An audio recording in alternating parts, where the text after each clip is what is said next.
Kính thưa đại chúng, hôm nay là ngày 8 tháng 11 năm 2012. Chúng ta đang ở tại thiền đường Hội Ngàn Sao, Xóm Hà của Làng Mai. Và hôm nay là ngày đầu, buổi pháp thoại đầu của khóa tu An Cư Kết Đông 2012-2013. Đúng không? Trong mấy chục năm nay, 30-40 năm nay, chưa có ai hỏi Thầy là 10 cái động tác chánh niệm nó từ đâu tới. Vì Tổ Đào đã truyền lại 10 cái động tác chánh niệm.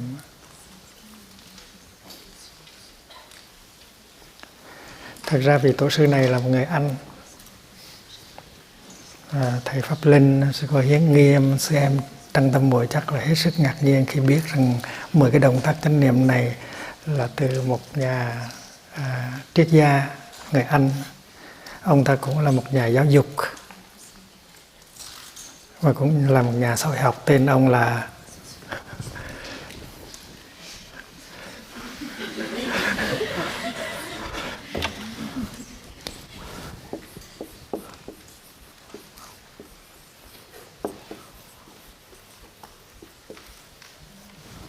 tổ sư của 10 động tác chánh niệm. Spencer là một nhà triết gia rất là đặc biệt, và ông không có chủ trương nói, mà ông chủ trương phải làm những gì mình nói. Cái điều này rất là hiếm ở xã hội Tây Phương. Ở Tây Phương triết học là chỉ nói thôi, không có chịu đem ra làm. Nó có một cái sự chia cắt giữa cái nói và cái làm. A split kind of system giữa cái nói và cái làm. Ở Tây Phương có hai vị nổi bật là không chỉ nói mà quyết tâm làm những điều mình nói.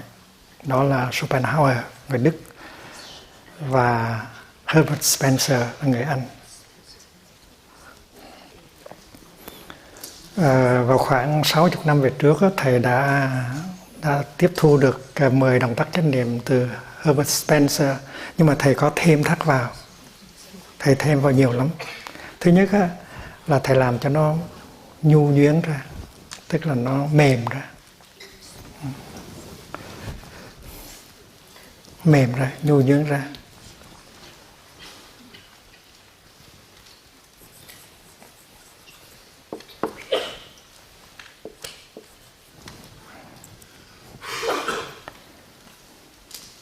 Thứ hai là Thầy kết hợp hơi thở với từng động tác. Cái này là không có trong nguyên bản. Kết hợp với hơi thở.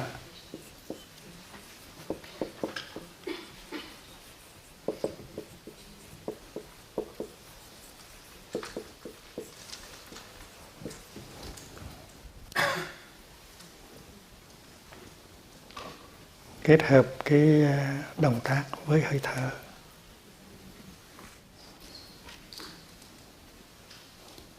Và thứ ba là làm cho nó liên tục hơn. Liên tục hơn. Ví dụ như là mình làm một vòng thở vào rồi thở ra đó.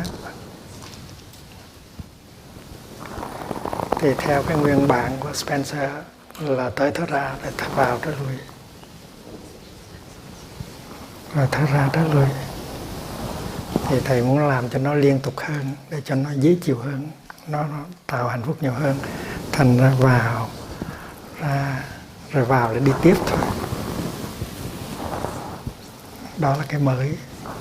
Cũng như là cái này, cái động tác này nè, nó không có đi lui, nó một vòng xong rồi nó không có đi lui trở lại, mà nó đi tiếp. Thì đó là sự liên tục của nó.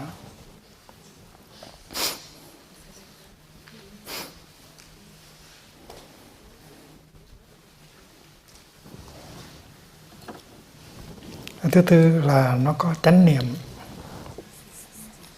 Cái này là một cái rất là đặc biệt. Tại vì những cái động tác kia là những động tác nhằm cái mục đích là để có sức khỏe. Còn đây là một sự thực tập chánh niệm. Tức là mình phối hợp chánh niệm với động tác đó. Vì vậy cho nên mình gọi động tác đó là động tác chánh niệm. Và cái thứ năm nữa là mình làm không phải là để cho tương lai, không phải là để có hạnh phúc hay có sức khỏe trong tương lai. Mình làm để cho có cái hạnh phúc ngay trong hiện tại. Tức là trong khi mà mình làm những động tác đó, mình phải làm như thế nào để mình có hạnh phúc trong khi làm. Chứ không phải là làm cái này cực khổ để sau này có được cái hạnh phúc của sự khỏe mạnh. Không phải như vậy. Cái đó là hiện hạnh phúc, an lạc. Thì có chánh niệm thì tức là có hạnh phúc rồi. Ví dụ như khi mà thầy đưa cái tay lên như thế này mà có chánh niệm thì thầy có thể thấy được nhiều chuyện lắm. Ví dụ là những người cùng một thế hệ với thầy, bây giờ phần lớn đều đã đi rồi, và những người còn ở lại thì rất là yếu, làm đưa tay lên cũng được, đưa xuống không có được như thầy. Và có những người đang ngồi xe lăn không có làm được như vậy nữa. Thành ra có chánh niệm nó làm cho mình thấy rất là hạnh phúc khi đưa tay lên, khi đưa tay xuống, và mình có hạnh phúc liền ngay lúc đó, chứ không phải là làm xong rồi mới có hạnh phúc. Ví dụ như mình bị gãy chân thì mình làm sao mà đưa cái chân lên được. Nhưng bây giờ cái chân mình lay rồi, lạnh rồi, thành ra mình nghĩ tới, có chánh niệm, mình so sánh được rằng cái hồi mà mình bị gãy chân đó đâu làm được như vậy, bây giờ làm được như vậy là quá sướng rồi. Thành ra hạnh phúc có liền lập tức, nó có cái đặc biệt vậy. Thành ra ông tổ này á, được thầy thêm vào những cái này nữa, thành ra 10 động tác chánh niệm nó trở thành ra cái thực tập của làng Mai 40 năm nay. Trong đạo Bụt người ta thường nói là Phật Pháp là được làm bằng thế gian Pháp. Buddhism is made of non-Buddhist elements. Vì vậy cho nên bất cứ một cái Pháp nào trong thế gian mà nếu mình biết sử dụng thì mình cũng làm thành Phật Pháp hết. Bây giờ quý vị biết nguồn gốc của 10 động tác chánh niệm rồi đó. Có tổ Spencer trong đó.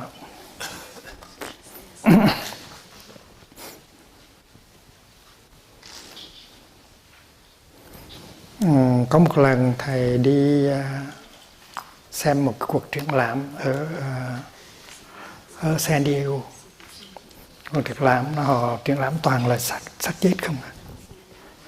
Và những người họ tổ chức triển lãm họ khéo lắm, họ ướp những cái xác của hàng trăm, hàng mấy trăm cái xác của những người trẻ, và họ trình bày trong một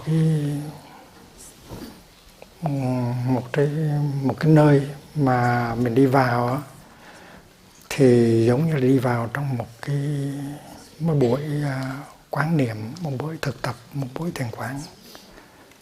Xác của những người con trai, xác người con gái mà họ ướp rất là khéo, thành ra còn giữ lại được những cái vẻ cứng cáp, đẹp đẽ của những người trẻ. Họ để một cái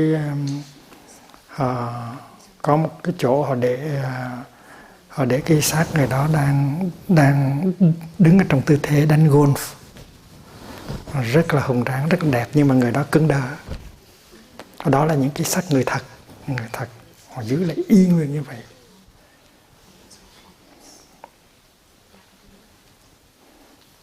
Và trong khi mà mình đi coi triển lãm đó, mình thấy rằng cuộc đời là vô thường. Mình là người trẻ, mình cũng có thể chết được như những ngày này. Và vì vậy cho nên khi mình còn có cái hình hài này, mình còn có cái sức khỏe này, mình còn đi được, mình còn nhảy được, mình còn cúi xuống, mình ngẩng lên được, thì mình phải có hạnh phúc. Đợi đến khi mà cái hình hài này nó cứng, những cái khối đứng yên một chỗ như vậy, thì hơi trẻ. Và vì vậy cho nên cái niệm là nhớ, niệm là nhớ.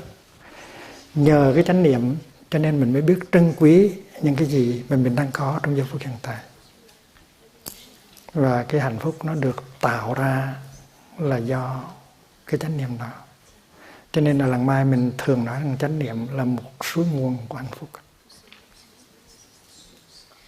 Mình không đi tìm hạnh phúc ở chỗ tiền bạc, hay là danh vọng, hay là quyền hành, hay là sắc dục, mà mình đi tìm hạnh phúc ở chánh niệm.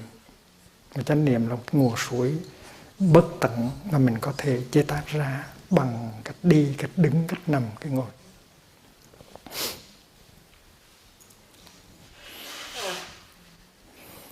Spencer là một nhà triết học và ông chủ trương rằng cái tiến hóa của loài người và các loài trên trái đất là nó đi từ cái chỗ gọi là thuần, đi tới cái chỗ tạp, đi từ cái chỗ homogen tới cái chỗ heterogen.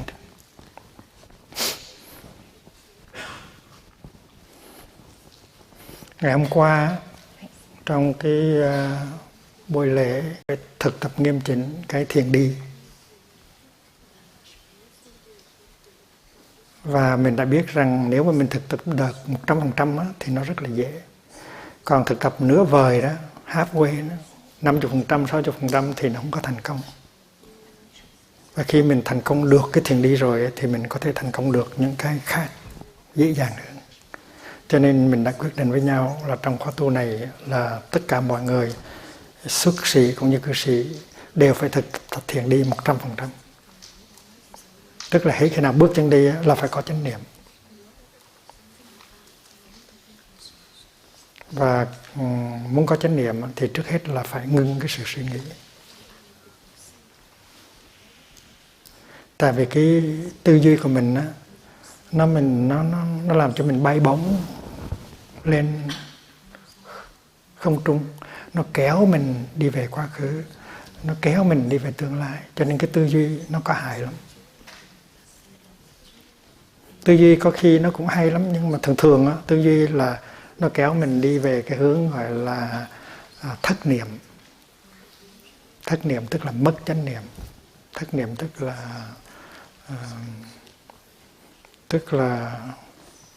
tức là cái tâm trí nó bị phân tán, một suy nghĩ lung tung.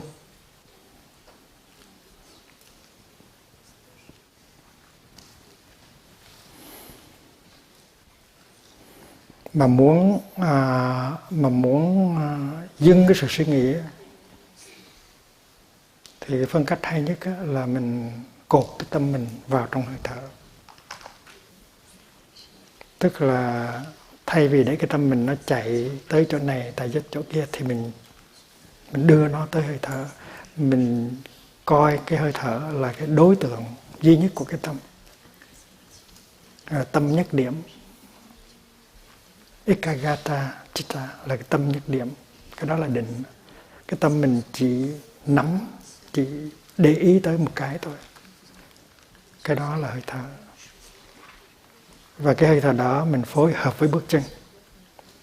Thành ra hơi thở vào nó đi theo với một bước, hoặc là hai bước, hoặc là ba bước.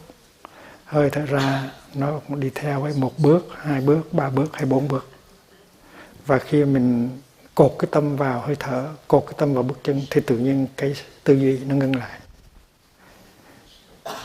Và mình có thể mình có thể an trú trong cái chuyện không tư duy 10 phút, 15 phút, 20 phút tùy theo mình muốn. Cái này ở trong thiền phái Tạo Đồng có nói, Tạo Đồng là Soto Zen đó, có nói là tư duy cái mà mình không có tư duy được, thế làm sao mà tư duy? Rồi là tư duy trong đó là tư lương, tư lượng.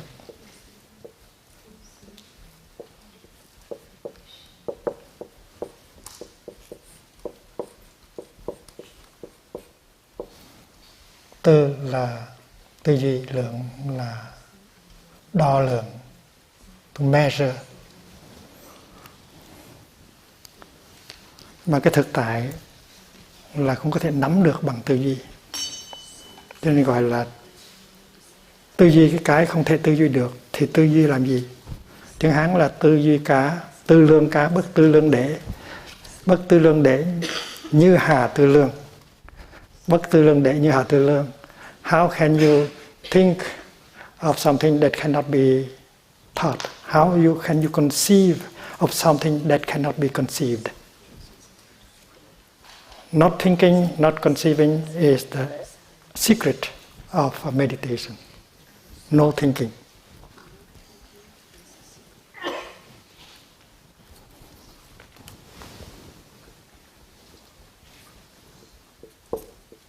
No thinking.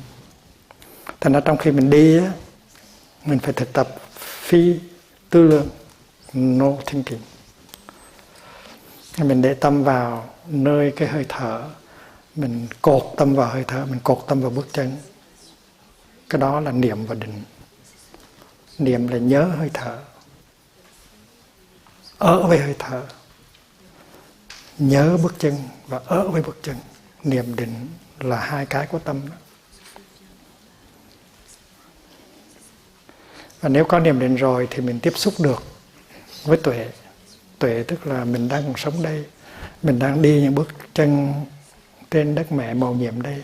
Và vì vậy cho nên mỗi bước chân nó có thể có hỷ, có lạc,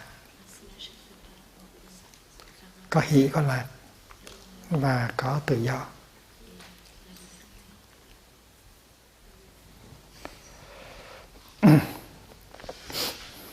Cái đó gọi là thảnh thơi. Chữ thảnh thơi Việt Nam á, nó có nghĩa tự do. Tự do tức là freedom.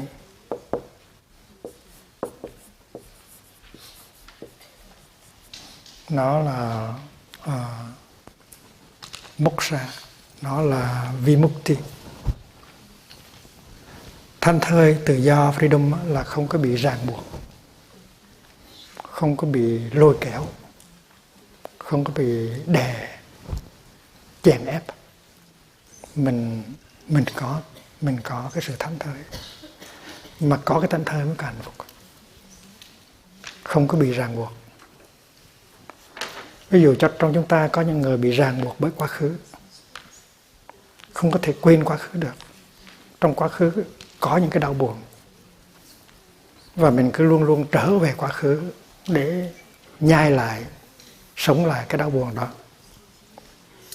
Mình không có thoát ra được thì mình không có thảnh thơi, không có tự do. Ví dụ có một vị đó, có một thiếu nữ đó bị hãm hiếp trong cái hồi còn thơ ấu, và cái đau buồn cái vị đó nó còn mãi, còn hằn trong thân và tâm.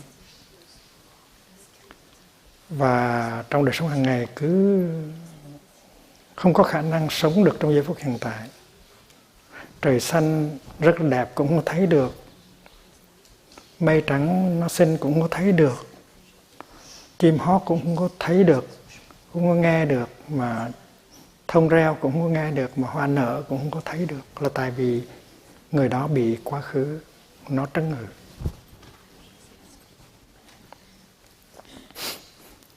Vậy thì muốn cho quá khứ đừng có trấn ngự nữa, thì mình phải tìm cách phá bỏ ngục tù quá khứ để đi về cái giây phút hiện tại.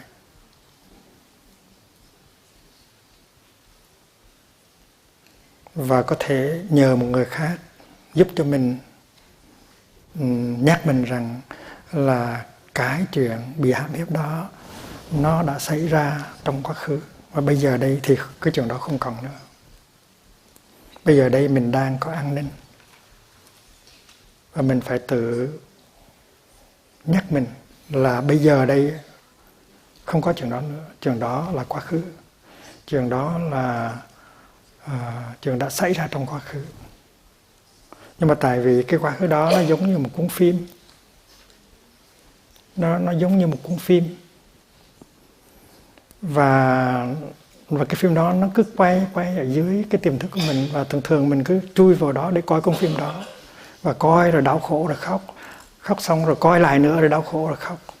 Trong khi đó thì đó không phải là sự thật nữa, đó chỉ là những cuốn phim thôi. Trong khi đó, trong hiện tại thì có sự thật là trời xanh mây trắng, thông reo hoa nở, là những chuyện có thực, mà mình không có khả năng sống với những cái có thật đó, mà mình chỉ chui vào trong hầm tối để coi lại cái phim đó, coi lại và coi lại nữa. Thì cái đó là không có thảnh thơi, không có tự do. Thì khi mà mình thở một hơi á,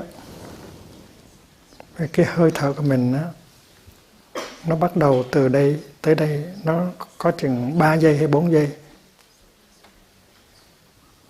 Mà nếu mà mình để hết cái tâm của mình vào cái hơi thở đó, thì trong cái thời gian 4 giây đó, mình buông được quá khứ. Mình có tự do, mình có thảnh thơi. Cái tâm nhất điểm á, one pointed mind, tâm nhất điểm, one pointed mind, là như vậy, là cái tâm mình chỉ có một đối tượng thôi, đó là hơi thở vào. Thì trong 4 cái giây đó, mà nếu mình có niệm, có định, mà mình hoàn toàn chuyên chú vào cái hơi thở đó, thì trong 4 giây đó là mình có 4 giây tự do, 4 giây thảnh thơi. Tại lúc đó mình buông quá khứ. Và cái tương lai nó cũng vậy, cái tương lai nó cũng ràng buộc mình hay lo lắng không biết ngày mai thì sao, ngày mai có ai để cho mình nương tựa không, ngày mai cái gì sẽ xảy ra cho mình lo lắng, mình buồn khổ cho cái tương lai, thì tương lai nó trở thành một cái tù ngục. Nó chưa tới, nhưng mà nó đã là tù ngục rồi. Thì quá khứ tương lai đều là những cái sợi dây ràng buộc hết, và mình sợ hãi tương lai. Do đó cho nên khi mà mình bắt đầu thở và mình chỉ chú tâm vào cái hơi thở vào thôi, thì 1 giây, 2 giây, 3 giây, 4 giây, trong vòng 4 giây đó thì mình buông hết tất cả quá khứ và tương lai. Mình chỉ ở trong giây phút, mình ở được trong giây phút hiện tại, tại vì cái hơi thở vào nó đang xảy ra trong giây phút hiện tại. Mà nếu mình đã có được tự do trong 4 giây thì mình có thể có tự do trong 8 giây. Là tại vì khi mình thở ra, mình cũng chú tâm vào cái hơi thở ra, chứ không có để cái tâm mình nó trở về quá khứ hay là trở về tương lai. Cho nên cái tư duy á, cái thinking á, nó thường kéo mình về quá khứ hay là kéo mình về tương lai. Cho nên chấm dứt cái thinking, chấm dứt cái tư duy là rớt lại để có tự do. Thì niệm và định á, hoàn toàn chú vào trong cái hơi thở vào và hơi thở ra. Và khi mà mình có cái tự do rồi á, thì mình có thể có hạnh phúc. Tại không có thể nào có hạnh phúc nếu không có tự do. Cái hạnh phúc đó là tiếp xúc được với những cái hay, cái đẹp, cái màu nhiệm, cái tươi mát, cái nuôi dưỡng nó đang có trong giây phút hiện tại. Và vì vậy cho nên mỗi người trong chúng ta là một chiến sĩ. Chúng ta phải chiến đấu để chặt đứt những cái sợi dây ràng buộc chúng ta đối với quá khứ. Chúng ta phải dùng cái gươm trí tuệ để chặt đứt những cái sợi dây nó nó cột ta vào tương lai để có tự do. Có tự do mới có hạnh phúc được. Mà tự do đó là cái thực tập của chúng ta.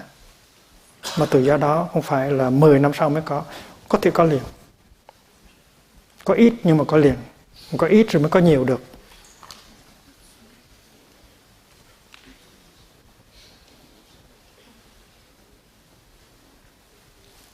Cho nên mình ngồi một mình á, thì mình có thể nói chuyện với em bé ở trong mình được. Em bé trong mình nó bị thương tích và nó đòi mình, nó hay kéo mình trở về quá khứ để mà gặm nhấm lại những cái đau thương của quá khứ. Thì mình phải trở về với em bé đó, nhưng mà không phải là để bị nó kéo theo, mà mình phải nói chuyện với nó. Nói là em bé ơi, tôi biết là em đang có đó ở trong tôi. Và em đòi sự chú ý cho nên tôi đã trở về với em đây. Em bị thương rất là nặng tôi biết. Nhưng mà em nên nhớ rằng em nên nhớ tôi là ai. Tôi cũng là em, nhưng mà tôi đã trưởng thành rồi. Tôi là em đã trưởng thành. I am your adult self. I am not another person, but I am your adult self. Và I am telling you là ta nói cho em biết rằng cái chuyện mà em đau buồn đó là chuyện quá khứ. Trong cái đó hiện tại rất là đẹp. Trời xanh, mây trắng, chim hót, thông reo hoa nở. Em phải cầm tay tôi đi ra khỏi quá khứ đó để đi vào trong cái giây phút hiện tại. Và mình phải nói chuyện với em bé trong mình như vậy. Và tăng thân những người tu với mình là giúp mình để làm chuyện đó.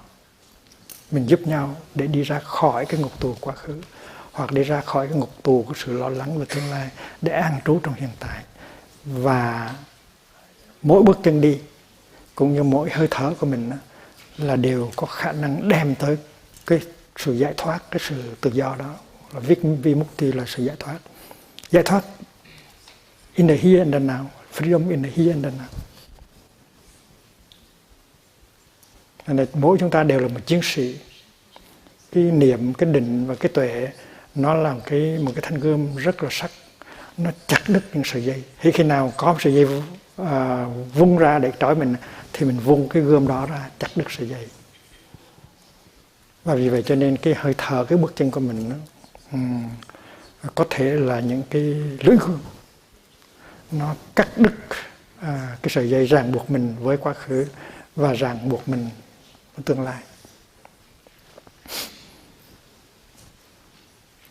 Cho nên trong khi mình đi mà mình nói chuyện thì tức là mình để cho cái câu chuyện của mình cũng như cái suy tư của mình nó kéo mình đi tới quá khứ, kéo mình đi tương lai. Mình không có cơ hội để tranh đấu cho tự do.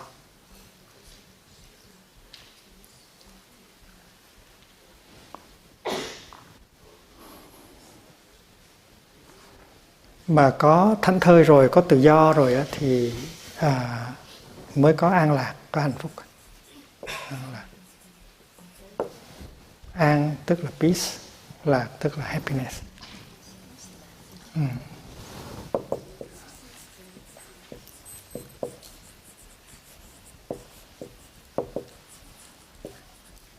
Thì mình biết rằng an và lạc không phải là những cái xa vời mà mình chỉ đạt được trong sau 6 năm hay 8 năm thực tập.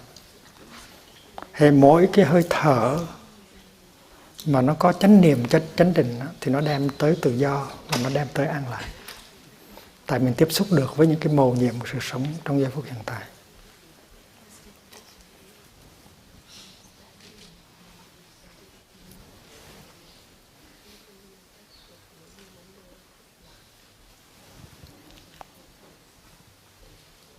Thế nên khi mình nói là ví dụ như ở Việt Nam họ nói là 3 cái mà mình đi tìm là độc lập này, tự do này và hạnh phúc này. Thì mình có thể hiểu những cái chữ đó theo cái kiểu tu tập của mình. Độc lập ở đây là không có bị nô lệ, không có bị nô lệ cho quá khứ, không bị nô lệ cho tương lai, không có bị nô lệ cho những cái đam mê của mình.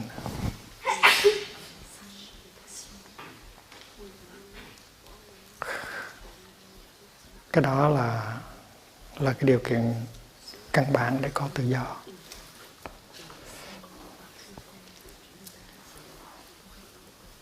Mình không có tùy thuộc vào một cái khác, mình không có tùy thuộc vào một người khác. Mình không có nói rằng không có cái đó thì tôi không có hạnh phúc được. Mình không có tùy thuộc vào một cái gì hết, một người nào hết. Không cần. Gọi là độc lập. Bây giờ mình tự hỏi tôi có độc lập không?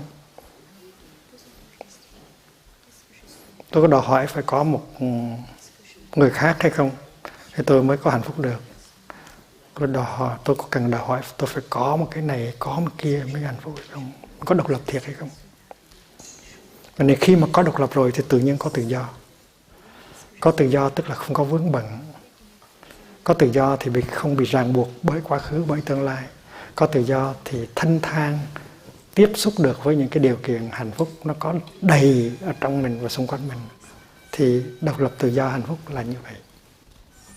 Thì các nhà chính trị họ hiểu độc lập tự do hạnh phúc là khác. Họ tranh đấu cho độc lập tự do hạnh phúc, nhưng mà hình như họ cũng không có hạnh phúc gì. Ở bên Pháp thì là mình có liberté,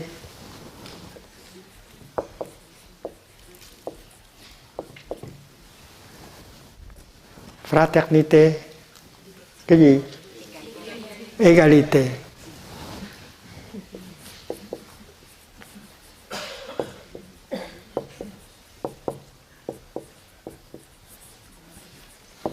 Nếu mà mình hiểu mấy cái chữ này theo cái kiểu pháp môn của mình thì nó cũng hay lắm. Liberté này là cái thảnh thơi, cái tự do. Mà cái tự do này là tự do đối với cái gì?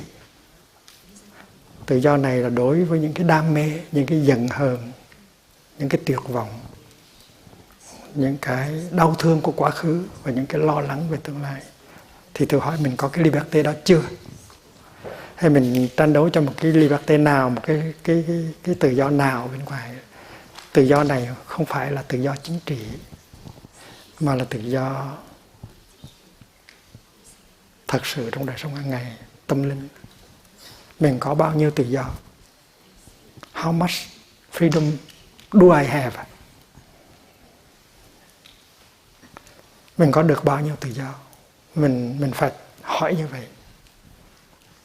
Mình tự hỏi mình có được bao nhiêu tự do đối với những cái phiền não của mình, cái tham, cái giận, cái lo lắng, cái sầu khổ, cái quá khứ, cái tương lai của mình có bị ràng buộc bởi từ đó không? Mình có tự do hay không? Nếu mình không có tự do thì làm sao có hạnh phúc được? Phải có tự do. Mà tự do là một sự thực tập, chứ không phải là một cái quà người ta gửi tới bằng bưu điện hay là bằng express.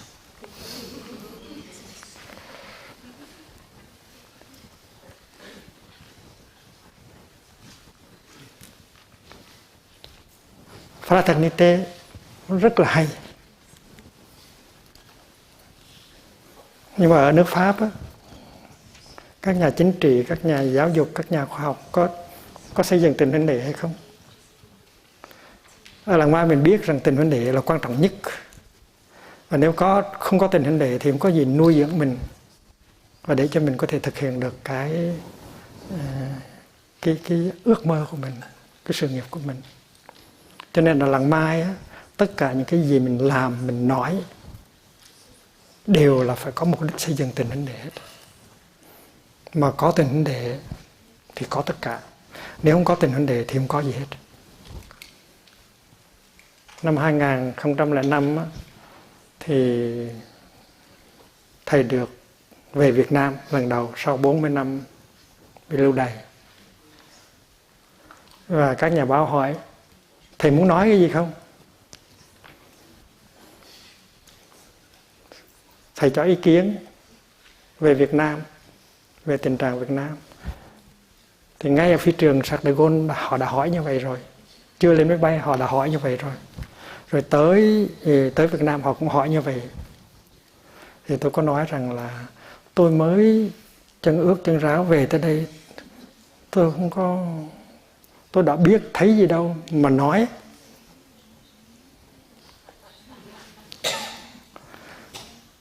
Tôi phải ở lâu ngày ở đây rồi thì tôi mới thấy, tôi mới trải nghiệm, rồi tôi mới có nói cái được gì đó. Thế tôi mới về đây cái mà ông bảo tôi phải nói thì làm sao tôi nói được. Nhưng mà hình như có một cái tôi nói được. Cái tôi nói được là tình huynh đệ là cái cao quý nhất. Bác Hồ nói rằng là không có gì quý hơn độc lập và tự do. Còn tôi thì tôi nói không có gì quý hơn bằng tình huynh đệ. Uncle Hồ nói như vậy. Nhưng mà tôi thì nói khác. Cái điều đó là tôi có thể nói được. Còn ngoài ra tôi không có nói được gì hết. Mà đó là cái kinh nghiệm của đời mình.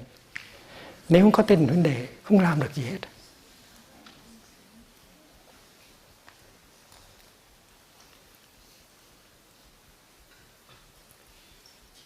Thử hỏi nếu lần mai chúng ta giữa các thầy, các sư cô và các vị Phật tử cư sĩ đó mà chúng ta không có tình huynh đệ với nhau, chúng ta làm gì được đâu. Tổ chức khóa tu cũng không được,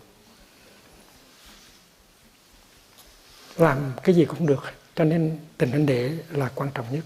Không có tình huynh đệ, sức mấy mà có độc lập và có tự do. Có tình huynh đệ mới có đoàn kết, có thương nhau thì mới có tình thương. Thì tình thương đó mới nuôi dưỡng của mình. Cho nên khóa tu đầu tiên cho người xuất sĩ ở tại Huế, ở tại chùa Từ Hiếu là xây dựng tình huynh đệ.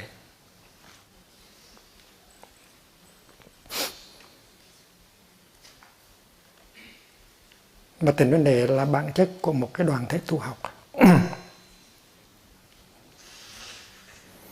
Chúng ta nhìn lại cái đoàn thể tu học mà Bụt đã xây dựng thì chúng ta thấy có cái tình huynh đệ đó.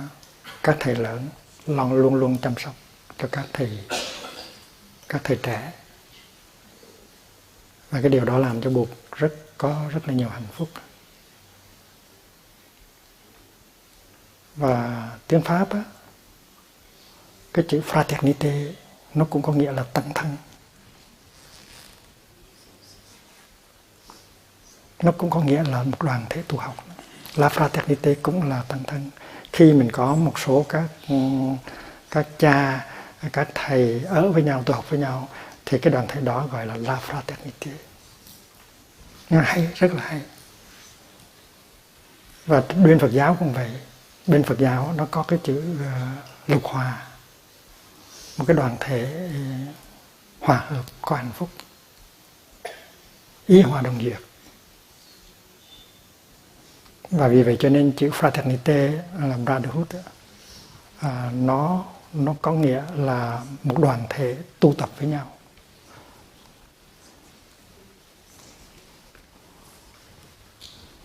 Thì nếu mà quý vị là nhà văn thì nên viết lại về ý nghĩa của liberté fraternité. Cho tại ở Pháp mình ba cái chữ đó nó rất là hay, rất là quý, nhưng mà hình như nó chỉ còn là chữ thôi, nó không phải là cái thực tế nữa. Tại vì các nhà chính trị họ la ó, họ tấn công nhau, khi mà họ nói về nhau thì thấy không có chút nào fraternité ở trong đó hết. Lên án rồi bêu xấu rồi làm đủ thứ, thành ra ngay trong một cái đảng phái ấy, mà cũng có cái hiện tượng như vậy. Cái fraternité là cái rất là hay. Mình phải làm thế nào để mà phục hồi cái fraternité, cái tình huynh đệ ngay trong những cái formation politique của mình thì mới được. Còn égalité là công bằng, là bình đẳng.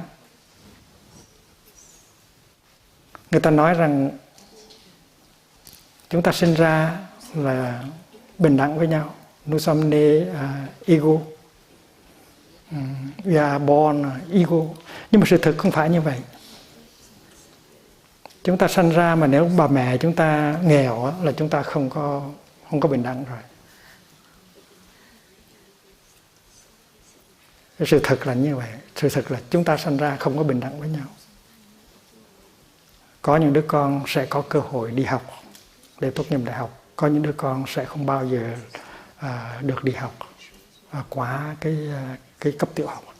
Vì vậy cho nên sự thật là chúng ta sinh ra là không bình đẳng rồi. Mà nói rằng là bình đẳng tức là không có đúng cái sự thật nó đang xảy ra. Và bình đẳng ở đây á, nó không có nghĩa là tài năng như nhau, hay là sự hưởng thụ bằng nhau. Sự thật mình nhìn thì mình thấy rất là rõ. Có những người quá giàu và có những người quá nghèo.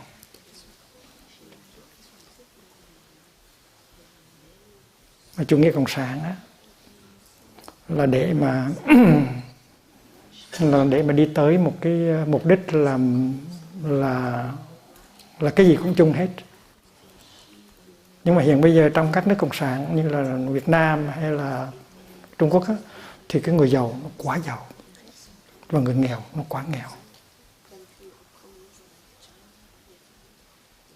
Thành ra đứng về phương diện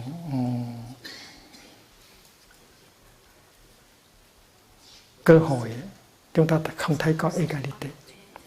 Vậy cho nên chữ egalite này, bình đẳng này á, mình phải hiểu theo cái nghĩa là có những cơ hội như nhau, có những cơ hội bằng nhau. Dầu anh sinh ra ở miền Nam hay miền Bắc, dầu anh sinh ra từ một bà mẹ da đen hay bà mẹ da trắng, dầu anh sinh ra từ một nhà công nhân hay là một triệu phú, thì anh phải có được những cái cơ hội bằng nhau. Anh phải được nuôi dưỡng, anh phải được uống sữa khi anh còn nhỏ. Ở Việt Nam á, và ở nhiều nước nữa, có nhiều đứa con nít nó không có sữa để uống.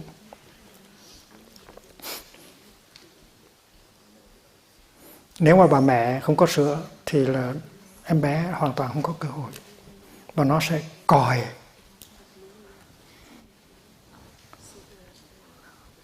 Nó không có lớn lên được. Cho nên mình thấy có nhiều chàng trai, nhiều cô gái ốm thấp, không có lớn lên được, là chỉ vì thiếu sữa thôi.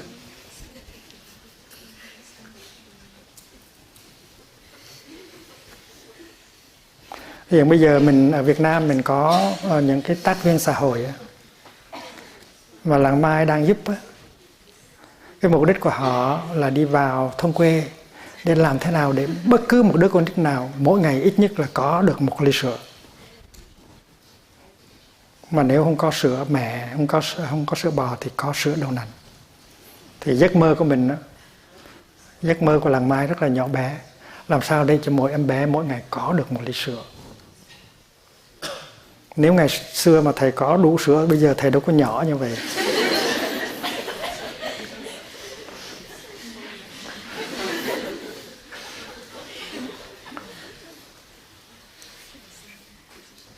Và vì vậy cho nên cái công bằng này, cái bình đẳng này, mình phải hiểu theo bình đẳng cơ hội. Một em bé mà sinh ra phải có cơ hội như những em bé khác. Và đó là giấc mơ của mình. Mình làm thế nào em bé nào sinh ra cũng được nuôi dưỡng đàng hoàng, cũng có sữa và cũng có cơ hội để học tiểu học và học trung học và học đại học. Thì đó là một cái giấc mơ của chúng ta. Nhưng mà tất cả những giấc mơ đó làm sao mà có được khi mà chúng ta không có cái tình huynh đệ. Có tình huynh đệ thì chúng ta mới có sức mạnh. Có sức mạnh thì mới có thể tu tập được và tranh đấu được. Tu tập tranh đấu để có tự do. Tự do ở ngoài và tự do ở trong. Tự do ở trong tức là tự do đối với những cái phiền não, giận hờn, tuyệt vọng. Tự do đối với cái ngục tù của quá khứ, và tự do đối với những cái lo lắng về tương lai.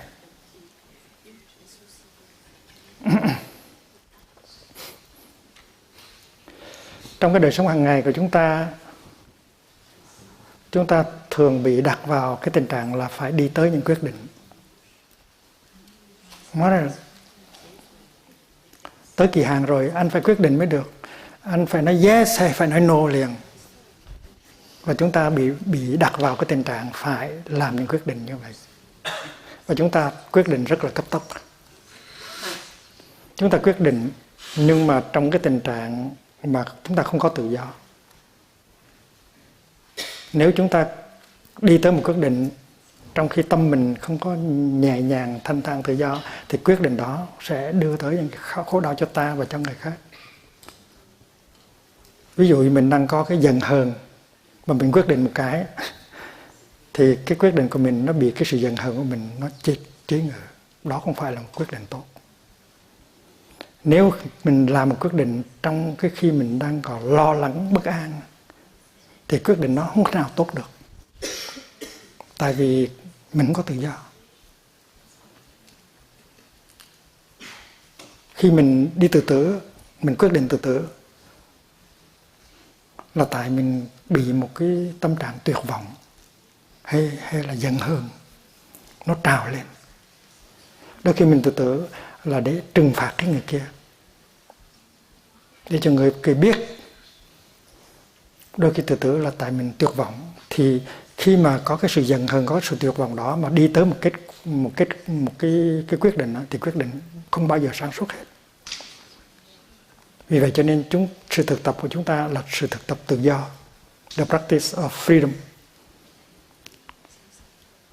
Thì quý vị đã biết trong khi mình thở vào, mà nếu mình chỉ chuyên tâm đi theo hơi thở vào, thì tự nhiên, một cách rất là tự nhiên, mình buông bỏ cái quá khứ, buông bỏ tương lai, buông bỏ lo lắng. Lúc đó mình có một chút ít tự do.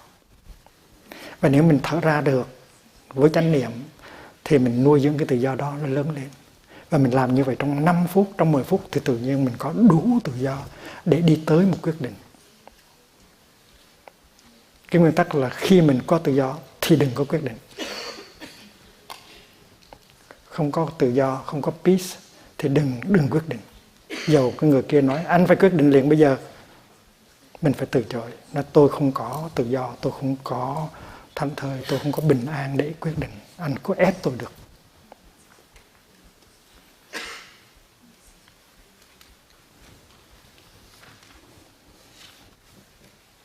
Tại vì mình đi tới một quyết định sai lầm thì mình sẽ đau khổ suốt đời.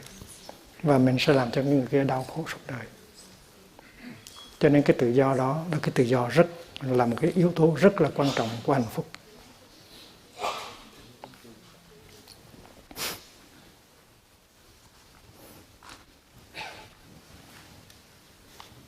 Cho nên trong cái sự thực tập của mình đó, là có cái sự thực tập hơi thở và bước chân.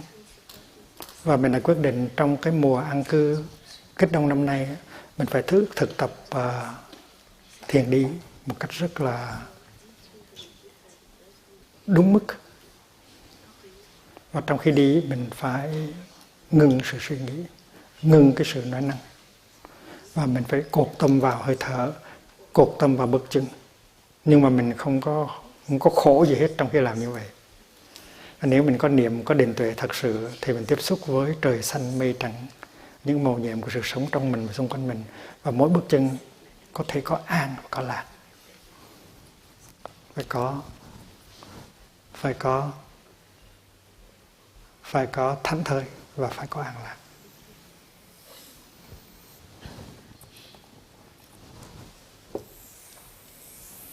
Thành sự thực tập của quý vị là đi như thế nào để mỗi bước chân nó có thể chế tác được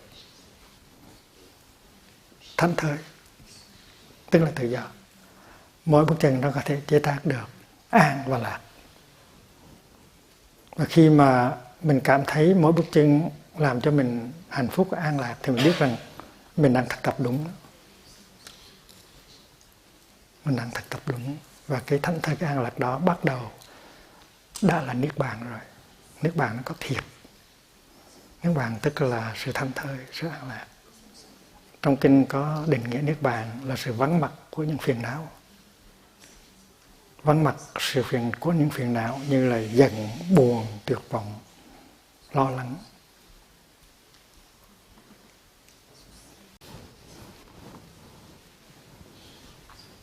Và khi mà mình thấy một người hành giả nào mà quên cái chừng đó thì mình dừng lại, mình nhìn, mình mỉm cười, mình xá để cho người đó nhớ. Chúng ta phải giúp nhau như vậy.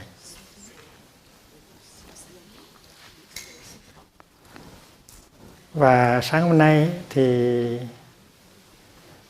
xem chân trời biểu hiện hướng dẫn thiền ở sông Thượng. Và sau buổi thiền và đề xuất rồi thì xem có đọc lên cái câu đó là xin đại chúng ngày hôm nay thực tập hết lòng thiền đi. Trong khi đi không có suy nghĩ, không có nói chuyện. Đi như thế nào để mỗi bước chân giúp ta đạt được an lạc, thanh thơi, hạnh phúc, thấy được Đức Mẹ đang nâng từng bước chân của chúng ta. Rất là hay.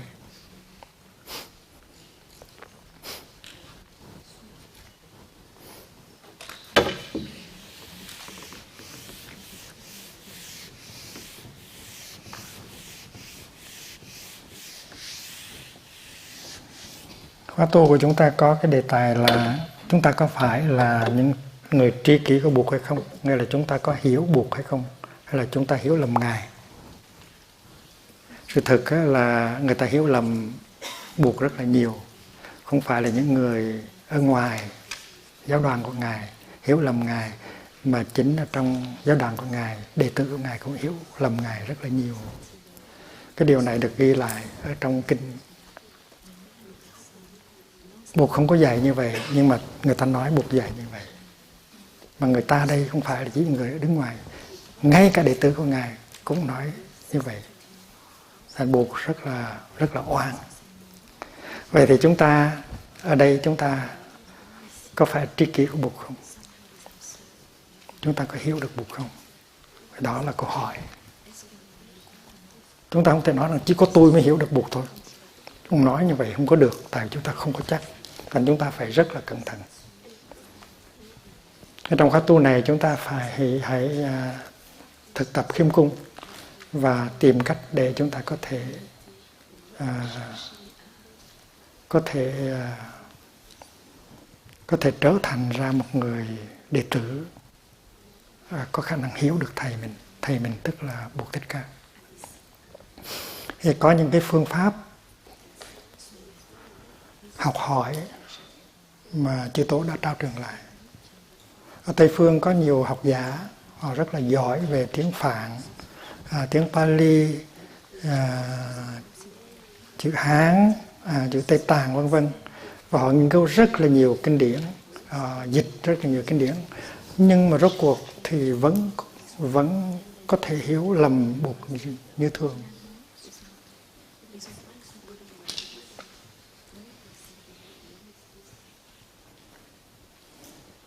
Sau 30 năm, 40 năm, 50 năm nghiên cứu về Phật giáo mà vẫn hiểu lầm cái lời của Bụt như thường. Là tại vì cái cách của mình, cái cách suy nghĩ của mình không có vượt thoát được. Mình nhìn theo cái cách nhìn của mình, cho nên mình không thấy được cái sự thật. Cho nên là trong đạo Bụt á, các chư Tổ có truyền lại chúng ta những cái phương pháp để học hỏi và để tu tập, để chúng ta có thể trở thành ra tri kỷ của Bụt, có thể hiểu được Bụt. Trước hết là phương pháp 4 tiêu chuẩn.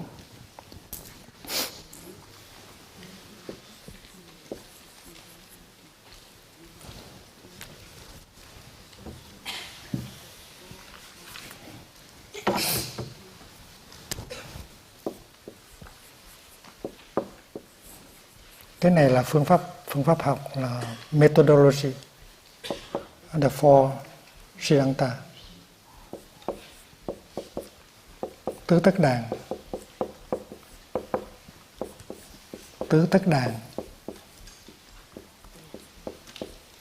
đàn, Siddhanta.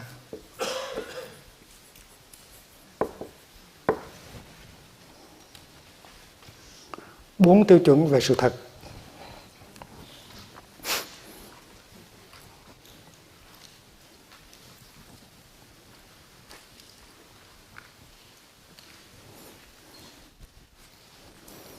Tại vì trong khi mình đọc kinh, trong khi mình học những pháp môn, mình thấy những cái điều dạy trong kinh nhiều khi nó chống đối nhau, không có đi đôi với nhau. Thì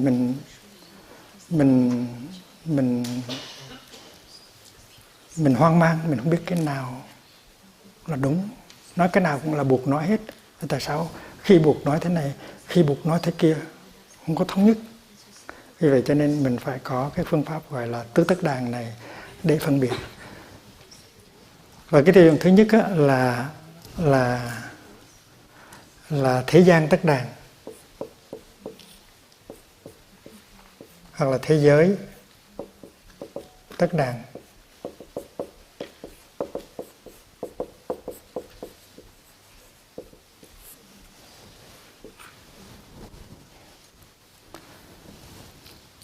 Có nghĩa là những cái thấy của thế gian nó như vậy. Cái quan niệm của thế gian như vậy thì mình phải tùy thuận theo như vậy, mình phải nói như vậy.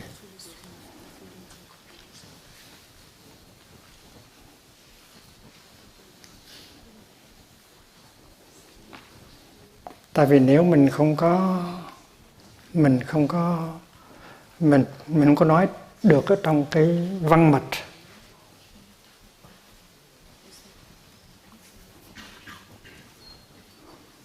của thế gian thì người ta không có thể hiểu được.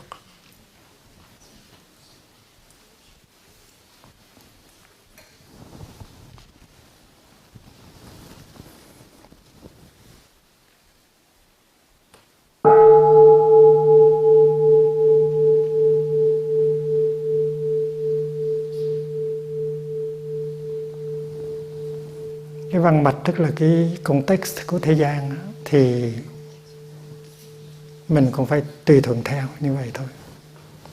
Ví dụ như khi mà Bụt nói thầy A Nan ơi, thầy đi chơi với tôi, thầy đi thiền hành với tôi, thì Bụt dùng chữ tôi với thầy, tức là dùng cái ngã. Thầy đi chơi với tôi lên đỉnh đồi, thì đỉnh đồi là cái pháp, mà thầy với tôi là cái ngã. Là có hai cái ngã cùng đi tới một cái pháp. Pháp là đồi, tôi với thầy là hai cái ngã. Nhưng mà trong đạo Bụt đâu có chủ trương có ngã hoặc có pháp đâu. Đứng về phương diện chân lý tuyệt đối là không có cái ngã và không có pháp. Nhưng mà nếu mà không có sử dụng cái ngôn từ của thế gian thì làm sao mà dạy thế gian được? Cho nên nói thầy A Nan ơi, tức là một cái ngã. Thầy đi với tôi cũng là một cái ngã, đi lên trên đồi là một cái pháp. Thì tùy thuận thế gian gọi là thế gian tất đàn. Tôi nói như vậy nhưng mà không có nghĩa là tôi tin vào sự có mặt của một cái ngã riêng biệt, một cái pháp riêng biệt, gọi là thế gian tất đàn. Ví dụ thế gian nói là trời cao đất dày thì mình nói trời cao đất dày.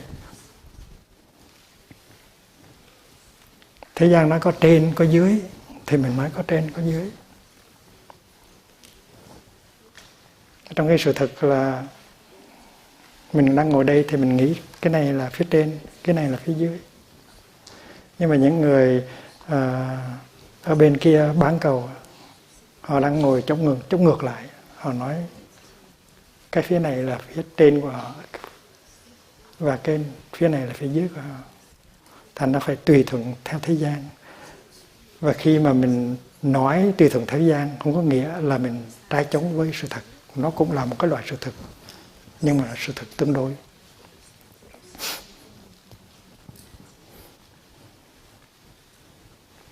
Thứ hai, cái tất đàn thứ nhất là thế gian, là thế giới. Cái thứ hai là các vị nhân.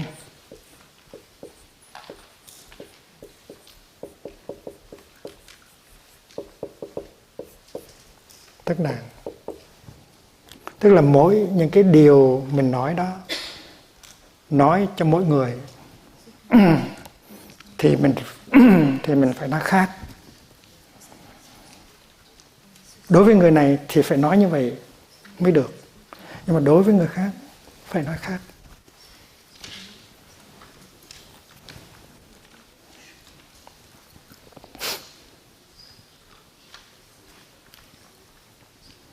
Có một lần thì có người tới hỏi Buộc, cái anh đó tu tập được bao nhiêu năm, anh bây giờ anh tịch rồi thì Đức Thế Tôn nghĩ là anh sẽ đi về đâu, cõi nào, cõi trời nào? Thì Buộc có nói có thể là anh sinh lên tầng trời thứ 33 hay là lên cõi trời Đâu Xuất. Thì Buộc có nói như vậy.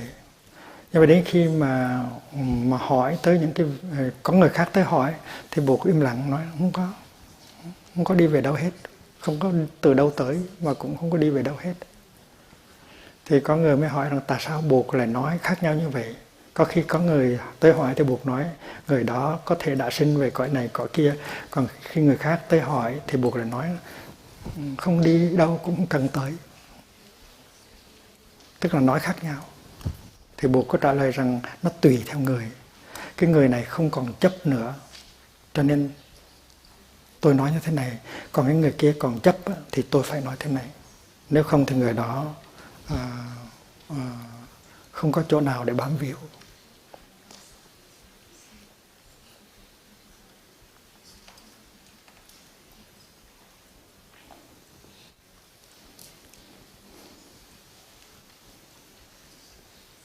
Ở trong đạo Buộc nó có cái niềm tin về nhân quả, cái niềm tin về nghiệp và niềm tin vào quả báo. Tức là mình gieo cái gì thì mình gặt cái đó.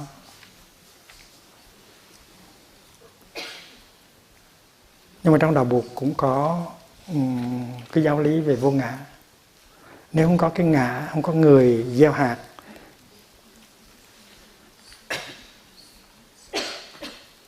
nếu nói đến chuyện gieo hạt tạo nghiệp thì phải có người mới gieo hạt mới tạo nghiệp được chứ. Và đến khi mà cái kết quả đó chín rồi thì phải có người thọ hưởng, nhận chịu quả báo. Thì phải có người gieo hạt và phải có người nhận chịu quả báo. Nhưng mà ở trong kinh có nói rằng không có người gieo hạt, cũng có người nhận chịu quả báo. Vậy thì có một cái sự mâu thuẫn. Cái đạo lý vô ngã nó không có đi đôi được với cái đạo lý nghiệp, báo và nhân quả.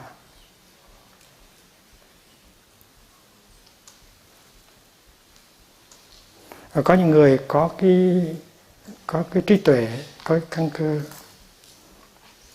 cao, đã từng tu học rồi, thành ra những người đó có khả năng hiểu được rằng quả báo nghiệp có thể có được mà không có cần phải có một cái ngã.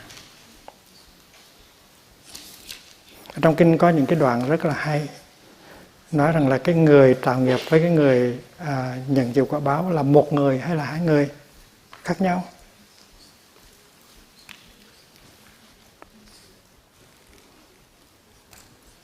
Nếu mấy cái người tạo ra nghiệp tạo nghiệp đó, gây nhân là một với cái người thọ báo như vậy là mình bị kẹt vào trong cái ý niệm thường, sameness.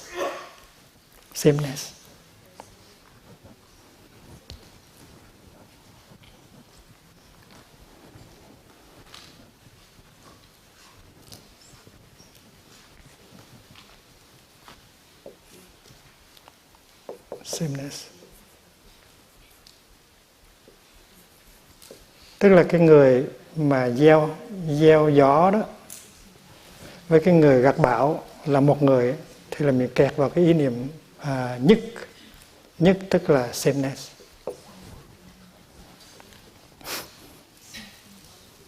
Thì có cái câu chuyện là cái anh đó anh gửi một cái chậu sữa cho cái bà đó, rồi anh đi 5 đồng 7 đổi, đến khi về ông nói cái chậu sữa của tôi đâu, cái bà đó bà đưa ra một chậu, trong đó có bơ không à. Nói đâu khỏi, tôi gửi bà sữa mà sao bây giờ bà trả cho tôi bơ được.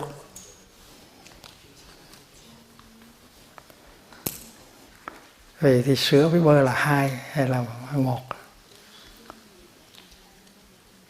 Sữa với bơ là oneness, là sameness hay là otherness?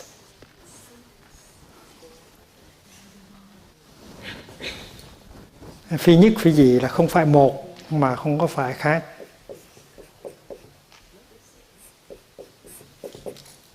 Otherness.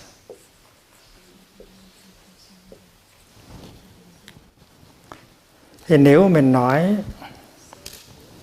cái người gieo hạt và với người gặt hái là một á, thì mình bị kẹt vào cái chấp gọi là thường. Trong khi đó thì vạn vật là vô thường.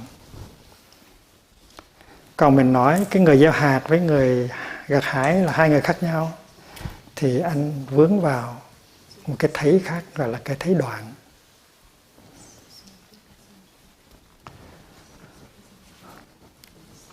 Cái thường á là cái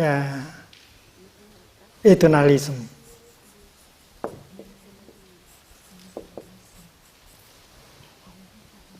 Còn cái đoạn á là cái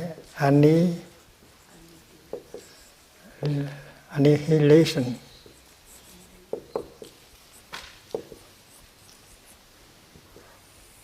Và cả cái thường và thường kiến của đoạn kiến đều là những cái tà kiến. Tà kiến. Cho nên giáo pháp nó đi sâu. Nhưng mà đối với những người mới học á, thì phải nói là có cái ngã, có cái người gieo. Anh gieo thì anh gặt. Và như vậy thì có kẹt vào cái thường kiến đó. Nhưng mà đối với những người căn cơ như vậy thì chưa có thể đưa họ lên cao được, phải để cho họ ở cái chỗ đó. Nhưng mà đối với những người khác thì mình nói anh phải đi cao lên, không có thường, không có đoạn, thì mà anh mới tới gần được cái sự thật.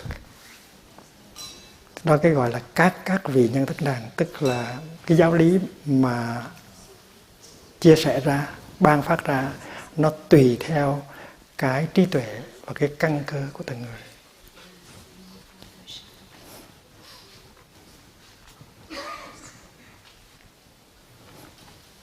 Căn cơ và khả năng của từng người.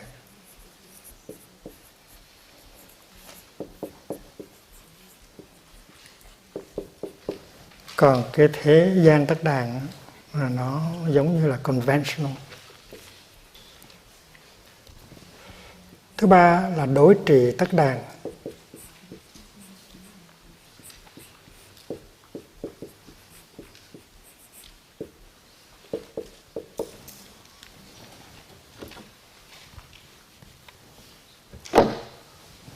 Đối trị tức là người nào có bệnh nào thì cho thuốc đó.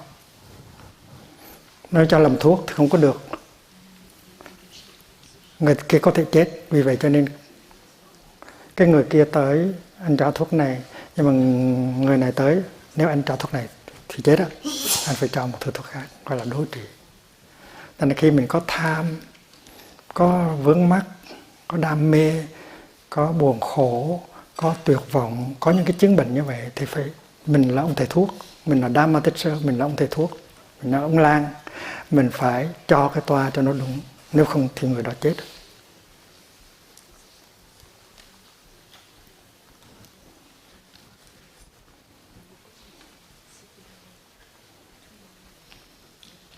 Có một lần Bụt nói về vô thường, vô ngã, khổ đau sao đó mà có mấy thầy họ chán quá, họ vô họ tự tử. Thành ra Bụt cũng có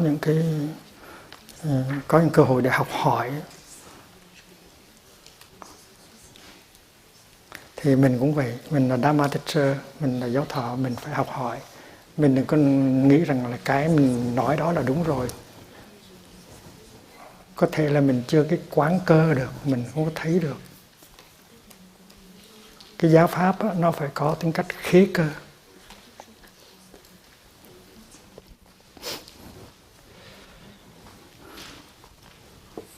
khế cơ, tức là nó phải tùy thuộc vào cái căn cơ với khả năng của người đó, nhưng mà nó phải khế lý, và nó tức là nó phải có cái flavor của Dhamma.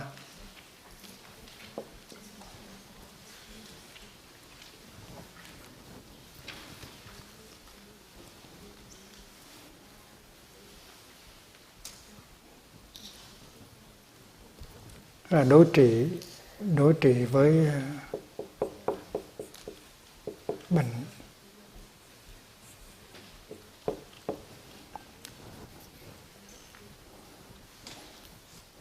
Có một lần Thiền sư Triều Châu nói là tất cả mọi loài đều có Phật tánh đó.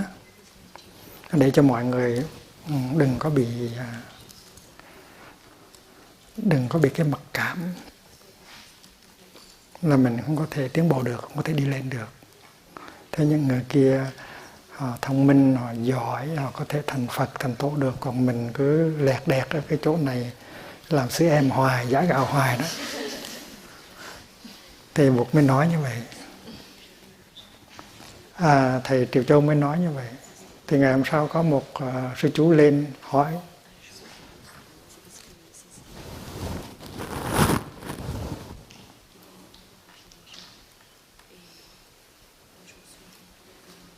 Con chó có Phật tánh không?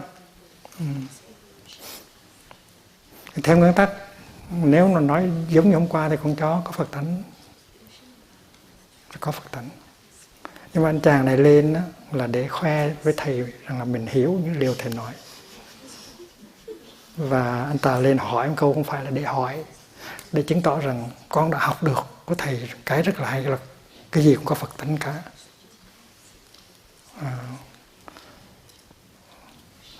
Rồi hỏi câu đó để chứng tỏ rằng thầy mình là giỏi. Thì trong những cái buổi vấn đáp của mình cũng như vậy. Có nhiều người lên không phải để hỏi, là để nói cái gì đó, để chứng tỏ rằng mình đã hiểu thầy rất là nhiều, hiểu giáo lý rất là sâu sắc, lên tuyên bố cái gì đó thôi, không có hỏi gì hết. Thì cái sư chú này nó cũng vậy đó. Hỏi con chó có Phật tánh không? Thì Thiền sư Triều Châu nói không.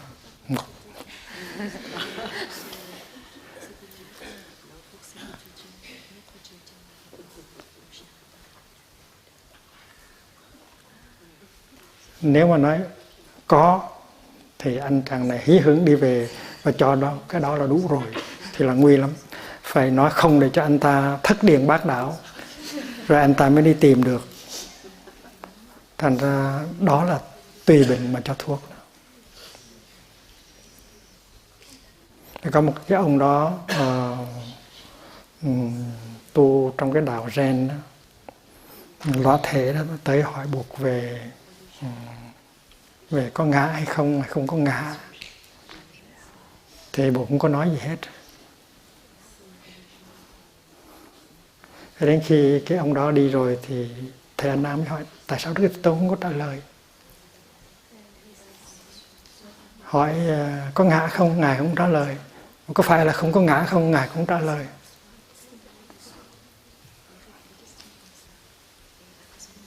Cho nên thầy An Nam mới ngạc nhiên tại sao khi cái ông đạo sĩ thuộc phái Kỳ Na giáo đó, Kỳ Na giáo tức là Jainism, vì thầy của họ tên là Mahavira, hỏi có ngã không thì Ngài cũng im lặng. Rồi nói không có ngã hả, là Ngài cũng im lặng. Tại sao vậy?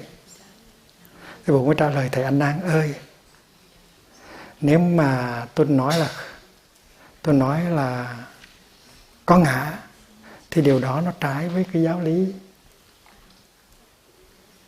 lý của tôi dạy lâu nay. Mà nếu tôi nói là không có ngã thì tôi biết rằng ông này ông sẽ đau khổ lắm. Là tại vì ông nó sẽ điên, ông sẽ nói lâu nay mình tưởng mình có cái ngã, bây giờ không có ngã thì làm sao?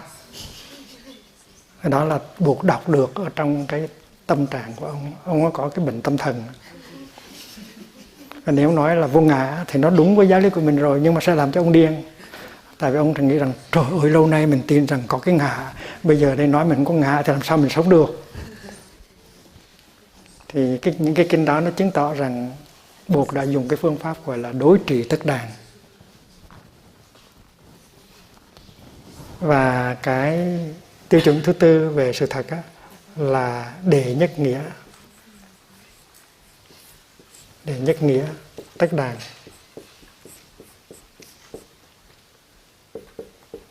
Đệ nhất nghĩa đế tức là thắng nghĩa đế, tức là sự thật tuyệt đối.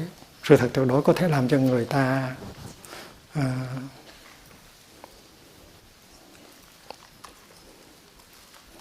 giải thoát được, nhưng mà cũng có thể làm cho người ta bơ vơ, tại vì người ta có thể đang bám víu vào những cái sự thật tương đối nào đó.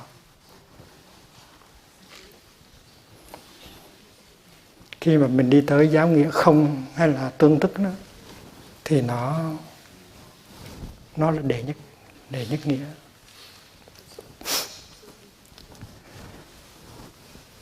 Cái câu mà hôm kia mình nói đó là thứ hữu tắc bị hữu đó.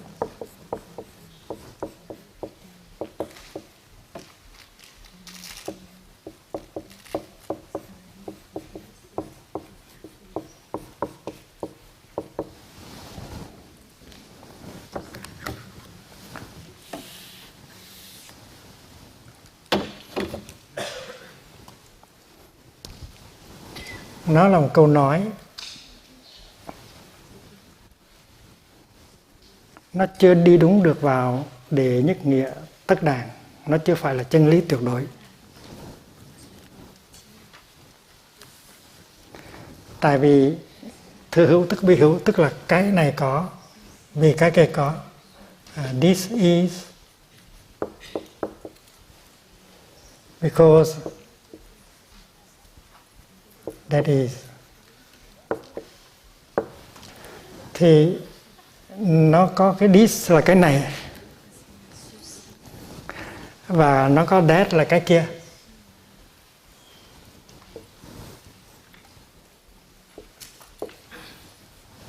Và nó có sự phân biệt, cái này không phải là cái kia.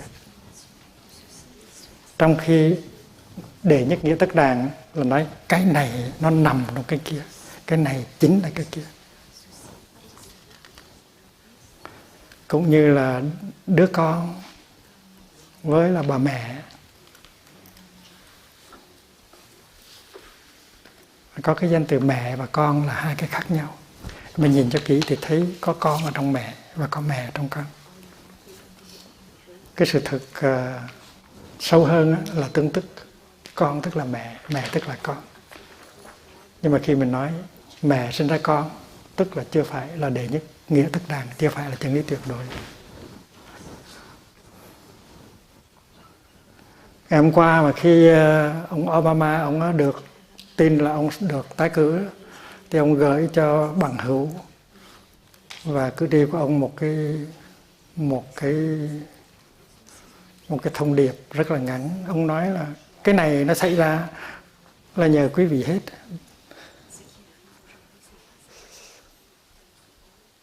Thì ông đã dùng cái phương pháp này đó. Cái này nó xảy ra là tại vì các bạn hết. Thứ hữu tức bị hữu đó.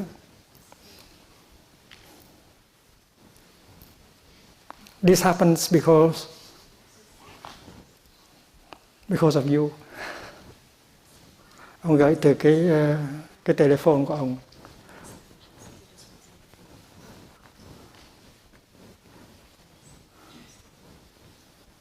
Nhưng mà trong cái đệ nhất nghĩa tất đàn á, thì cái this với cái that nó không phải là hai cái riêng biệt, nó ở trong nhau, nó tương tức.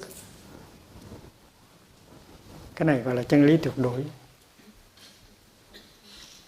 Paramartha.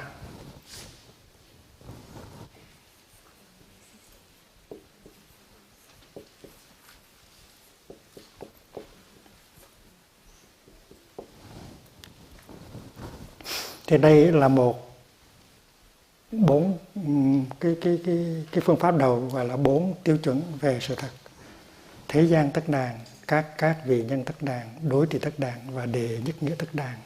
Nếu mình nắm vững được cái này thì mình sẽ phân biệt được những cái điều mà mình đọc trong kinh đó, nó thuộc về cái tất đàn nào, nó thuộc về tiêu chuẩn nào, và mình không có thấy những cái đó nó chống nhau nữa.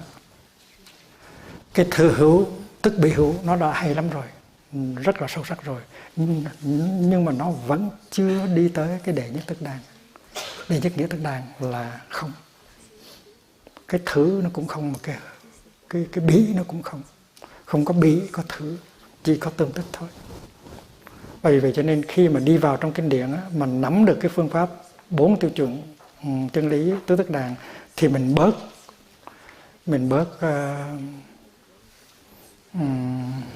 bớt cái sự gọi là confusion rất là nhiều.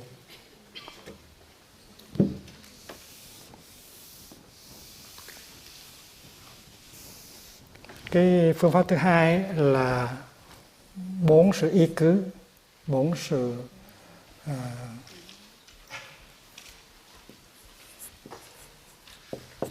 tứ y, 4 sự nương nhờ căn cứ, 4 sự y cứ. Có thể dịch là the four reliance.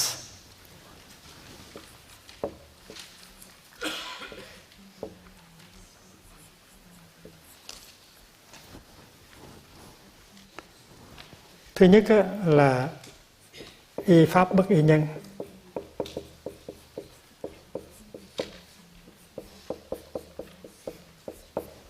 Tức là dựa vào chánh pháp mà đừng dựa vào người.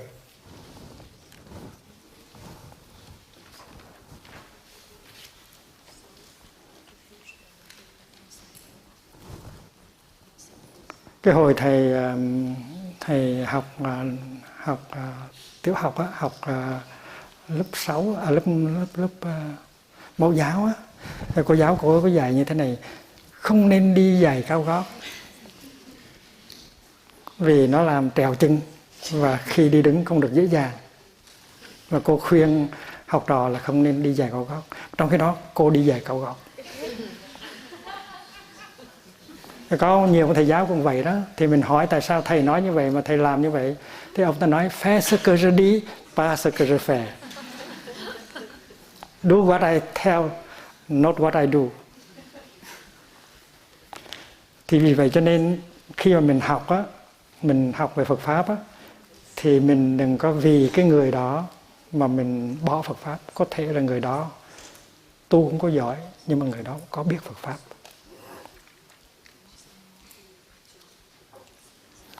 Thì có một cái ví dụ là nó có trong thùng rác á, mình để rơi một cái viên ngọc. Bây giờ muốn lấy cái viên ngọc đó thì phải chịu giơ tay một chút, vọt vào trong thùng rác thì mới lấy viên ngọc ra được. Thì viên ngọc đó là Pháp, còn cái thùng rác đó là người. Cái người đó khó chịu quá, nhưng mà mình phải chịu đựng cái người đó để mình học được cái giá Pháp từ người đó. Ngày xưa có một thầy thuộc hết cả tam tạng kinh điển, rất là giỏi. Đúng là một cái computer, một cái hard disk ở trong đầu. Chỉ có một thầy đó thôi mà thuộc hết tất cả. Mà thầy đó hơi khó chịu. Cho nên các thầy khác biết rằng nếu mà không có chiều ông này thì mình không có cơ hội, thành chiều ông đó lắm, để cho ông đó đọc ra để chép tất cả các kinh điển xuống lá bối hết. Cái đó là y pháp bất y nhân, là the first reliance. You rely on the Dharma and not the person, even the person of a teacher. Chứ đừng vì một ông teacher mà mình bỏ cái giáo pháp. Even if your teacher is not a good teacher, you should not abandon the learning and the practice. Nghe chưa?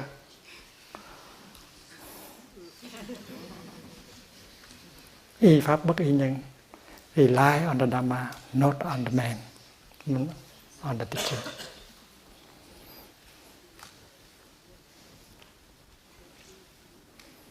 Hồi thầy còn trẻ, thầy học cái này, thầy rất là ấn tượng, nói là cái thùng rác dơ mà có viên ngọc ở đó thì mình chỉ chịu khó giơ cái tay rồi mới lấy được viên ngọc, rất là hay.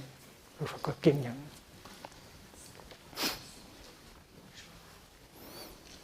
Đây là 4 cái tiêu chuẩn khác, y pháp bất y nhân. Cho nên ở Tây Phương á, nhất là bên Mỹ, họ nói bây giờ anh cứ nói mà anh không có làm thì tôi đâu có tin được. Thành ra có những người họ chủ trương rằng họ ráng làm theo những cái mà họ nói. Cho nên mình có danh từ là walk your talk. Walk your talk. Thì như vậy là cái pháp nó đi đôi với cái pháp nó đi đôi với là cái người. Ở bên Trung Quốc có một nhà triết gia tên là Vương Dương Minh. Vương Dương Minh chủ trương tri hành hợp nhất, tức là cái biết và cái làm nó đi đôi với nhau. Tri hành hợp nhất, cái biết và cái làm nó đi đôi với nhau. Walk your talk. Walk the talk.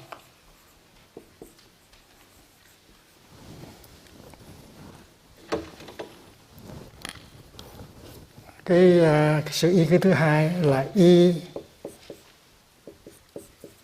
liễu nghĩa kinh.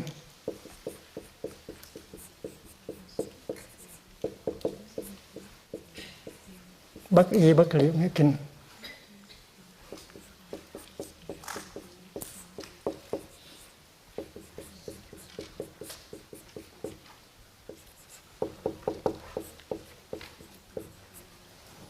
Tức là phải nương vào những cái kinh liễu nghĩa, mà đừng có y vào, đừng có nương vào những cái kinh không có liễu nghĩa. Những kinh liễu nghĩa là những cái kinh nó đi với cái đệ nhất nghĩa đế tất đàn. Những cái kinh mà nói được cái chân lý tuyệt đối. Chứ đừng có nương vào những kinh mà nói về những cái chân lý nửa vời, những cái chân lý áp dụng cho những cái người chưa đi sâu lắm trong cái sự học hỏi. Ví dụ như trong Kinh Di Đà nó có cái câu là Xá Lợi Phất, tại sao cái cõi đó gọi là cõi cực lạc?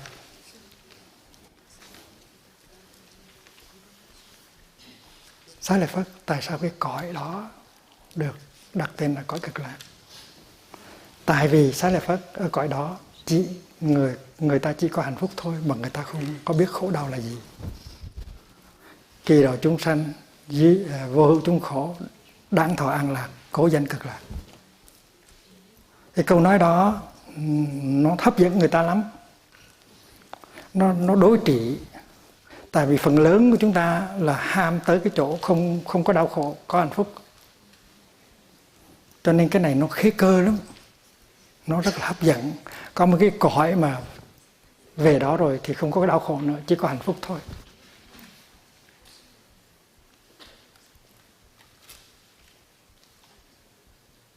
Mà trong khi đó thì cái giáo lý sâu của đạo Phật là đau khổ và hạnh phúc nó tương tức. Nếu không có đau khổ thì không có hạnh phúc.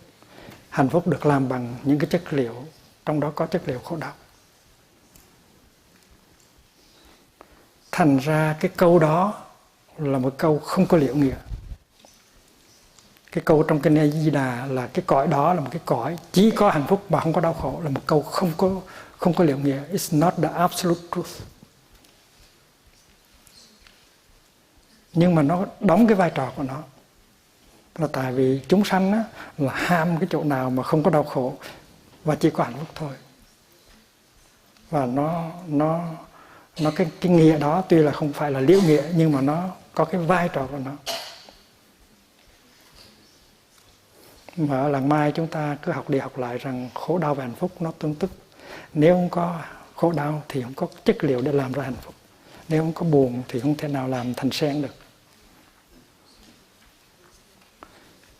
Và mình không có bài bác Kinh A Di Đà, nhưng mình nói rằng cái câu đó trong Kinh A Di Đà cũng là câu kinh, nhưng mà đó không phải là kinh liễu nghĩa, nó là kinh bất liễu nghĩa. Thì khi mình nghiên cứu, mình học hỏi đạo Phật thì mình phải theo cái tiêu chuẩn đó, là cuối cùng phải căn cứ vào những kinh liễu nghĩa. mà đừng có đi tới kết luận tối hậu căn cứ trên một kinh không liễu nghĩa. Liễu nghĩa tức là cái nghĩa lý sâu nhất, tuyệt đối. Thứ ba là ý nghĩa bất ý ngữ.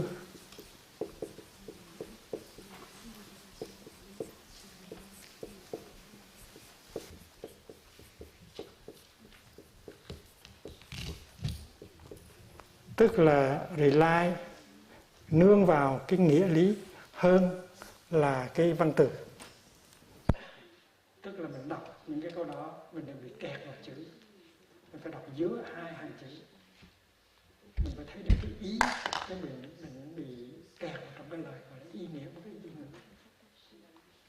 Ví dụ như mình nói thử hữu tất bị hữu, tức là nó có ngữ rồi, có ngôn từ rồi, và mình cho rằng cái thử với cái bị là hai cái chống đối nhau. Cái thử không phải là cái bị không phải là cái thử. Là yên nghĩ bất yên ngữ, tức rely only on the meaning, not on the words. Và thứ tư là ý trí bất ý thức.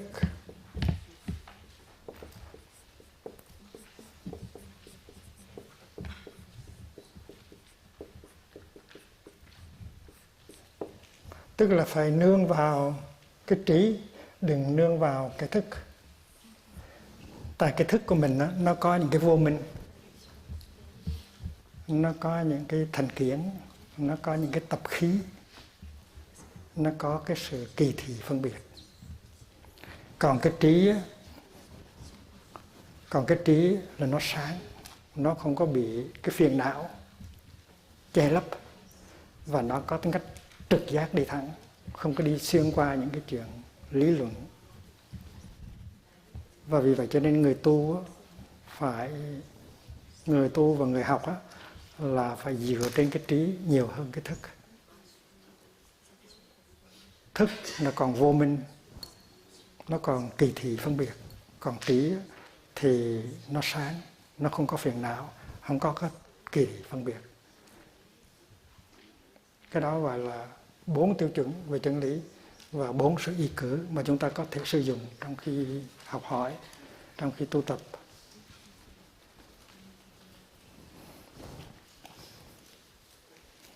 Thôi, để dành kỳ sau 1 giờ rưỡi rồi.